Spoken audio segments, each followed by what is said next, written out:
নমস্কার, শুরু করলাম আজকের চতুর্থ স্তম্ভ। আমি ইন্দ্রাণী। উত্তরপ্রদেশের ৭৮টা আসনের প্রতি আসন এলাকার ৫০০ জনের মতো কর্মীদের সঙ্গে কথা বলে বিজেপি উত্তরপ্রদেশের এই ভয়ঙ্কর হারের তল খোঁজার চেষ্টা করেছিলেন। দুটো কথা উঠে এসেছে। দলিত পিছড়ে বর্গ যাকে বলে, তাদের ভোট চলে গেছে সপা কংগ্রেস জোটের দিকে। ২, দলের নিচু তলায় সরকারি দল হিসেব পাওয়া না পাওয়ার খেয়েতে ভোট কমেছে এবং রিপোর্ট যারা দিয়েছেন তারা জানিয়েছেন এই ক্ষতি রাজ্যের সরকারে বড় রকমের পরিবর্তন ছাড়া অসম্ভব। সেই রিপোর্ট আসার পরে যোগী শিবিরের লোকজন বলছেন অমিত শাহ আসলে যোগীকে সরানোর জন্যই এই রিপোর্ট বানিয়েছেন। দো গুজরাটি কাম তামাম কর দিয়া। উত্তরপ্রদেশে এটাই শোনা যাচ্ছে। বেনারসে মোদিজির ভোট কমলো কেন?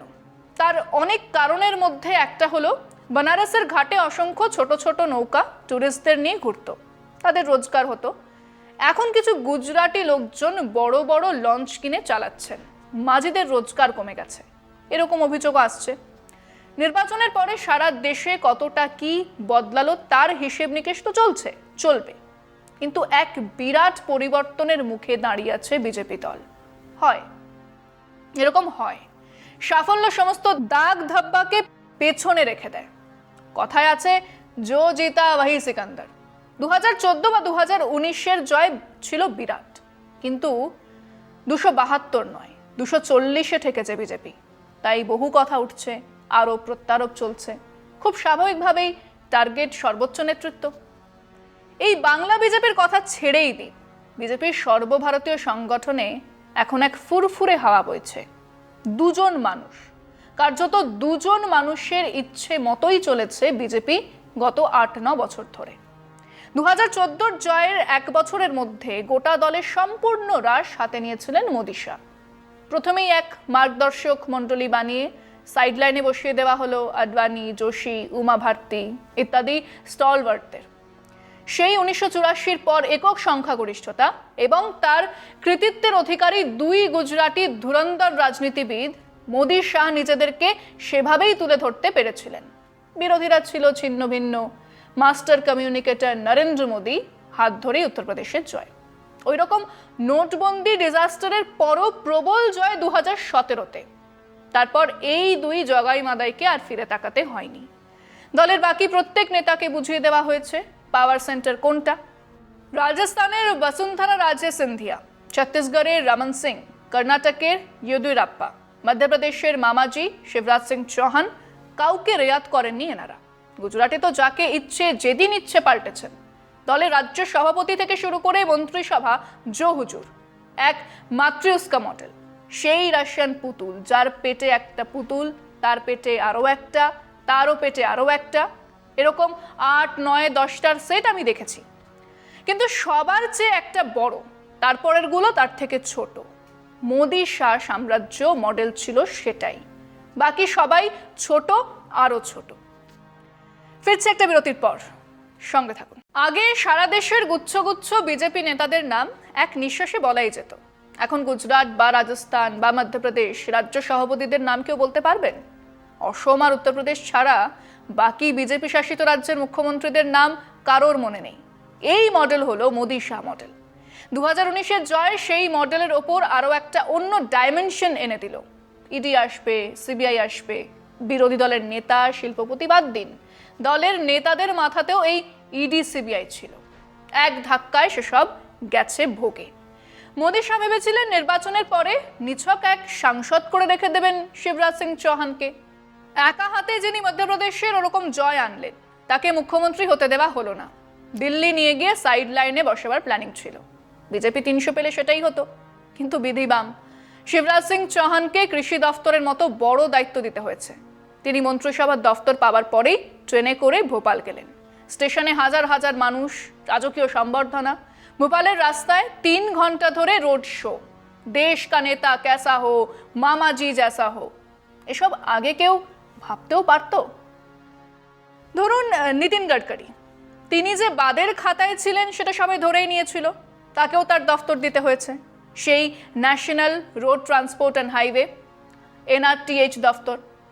কথা সেটা নয়, বিহারে উপমুখ্যমন্ত্রী এখন 2 জন, সম্রাট চৌধুরী আর বিজয় কুমার সিনহা। তো এই বিজয় সিনহা সাংবাদিকদের ডেকে জানালেন যে তেজস্বী যাদবের একজন ডান হাত, যিনি নাকি ওই নিট পরীক্ষার প্রশ্নপত্রের বিক্রি ইত্যাদির সঙ্গে জড়িত, তিনি ওই এনআরটিএইচ দফতরে পাটনার গেস্ট হাউসে বসে এসব কাজকর্ম চালিয়েছেন। অন্য কেউ কিছু বলার আগেই এনআরটিএইচ এর তরফে জানিয়ে দেওয়া হলো বিহারে তাদের কোনো গেস্ট হাউস নেই। এই বিজয় সিনহা অমিত শাহের খুব ক্লোজ, আর এনআরটিএইচ দফতরে বিবৃতি নীতিন গডকরির নির্দেশ ছাড়া দেওয়া সম্ভব নয়। রাজস্থানে বসুন্ধরা রাজ্যে সিন্ধিয়া রাজ্য নেতৃত্বকে জরুরি বৈঠক ডেকে এই বাজে ফলাফলের কারণ খুঁজতে বলেছেন। এবারে হেরেছেন বিজেপি জাট নেতা সঞ্জীব বলিয়ান। তিনি অমিত শাহের কাছের আরেক বিজেপি নেতার বিরুদ্ধে সিবিআই তদন্ত চেয়েছেন। বক্তব্য, টাকা খেয়ে আমাকে হারানো হয়েছে। পূর্বাঞ্চলে তো মারামারি শুরু হয়ে গেছে। খেয়াল করুন, আদিত্য যোগীর মুখে কোনো কথা নেই, তার সাঙ্গপাঙ্গরা বলছেন চক্রান্ত হয়েছে। অসমে গৌরব গগৈকে হারানোর জন্য হিমন্ত বিশ্ব শর্মার নেতৃত্বে গোটা মন্ত্রিসভা নেমেছিল, কিন্তু গৌরব জিতেছেন। এখানে হিমন্ত বিরোধীরা প্রকাশ্যেই বলছেন টাকা আর ক্ষমতা দিয়ে সবকিছু করা যায় না। বিধায়কদের অনেকে, এমনকি সিদ্ধার্থ ভট্টাচার্যের মতো নেতারা গৌরবকে অভিনন্দন জানিয়ে বিবৃতি দিয়েছেন। ফিরছি আলোচনা একটা বিরতির পর, সঙ্গে থাকুন। বাংলার দিলীপ তো অনেক কথাই বলেন, কিন্তু এই ফলাফলের আগে দিল্লির নেতারা ভুল লোকের পাল্লায় পড়ে ভুল সিদ্ধান্ত নিয়েছেন, ভুল প্রার্থী বেছেছেন, এরকম কথা বলেছেন? বিজেপি 300 পার হলে এ রাজ্যে 5টা পেলেও বলতে পারতেন। এখন দলের কিছু নেতা প্রকাশ্যেই বলছেন শুভেন্দু, সুকান্ত আর দিলীপকে হারানোর জন্য টাকা খরচ করেছেন। দিলীপ ঘোষ নিজেই নিজে রাজ্য সফরে বেরিয়ে গেছেন, দলের সায় নেবার দরকারও মনে করেননি। মহারাষ্ট্রে বিজেপি ছেড়ে কংগ্রেসে যোগ দিচ্ছেন নেতারা। দেবেন্দ্র ফডনবিস পদত্যাগ করতে চেয়েছেন। তামিলনাড়ুতে দলের এক বড় অংশে বিক্ষোভ আন্নামালাইয়ের বিরুদ্ধে।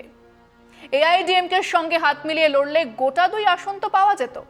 সব মিলিয়ে আপাতত 2 মোটা ভাইয়ের দিকে তাকিয়ে দেখছেন দলের মধ্যে গণতন্ত্রের সুবাতাস বহিতেছে। যে কেউ যে কারো সমালোচনা করছেন, মোদিজিরও। আগে আরএসএস এর একটা অংশ মোদিমুক্ত বিজেপির কথা বলতেন, এখন বিজেপি দলের মধ্যেই সেই দাবি উঠছে এবং সবাই অপেক্ষা করছেন আগামী 3 রাজ্যের নির্বাচনের দিকে তাকিয়ে।